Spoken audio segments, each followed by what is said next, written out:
I think that third grade is a perfect moment in time for children to seek out their passions and what they're curious about, and to actually use that to start beginning to inform the narrative of who that child is.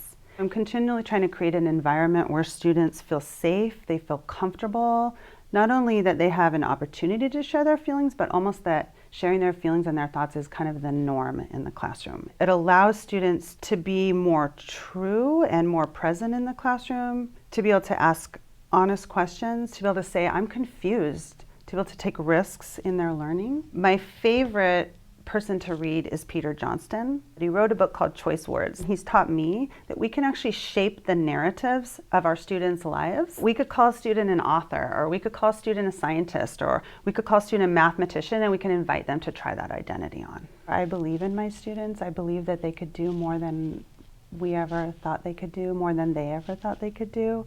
So I try to really model being positive and having a lot of trust in my students and trust in their abilities. What's a second way you can prove that you know multiples of 8? What would be a second way to show it?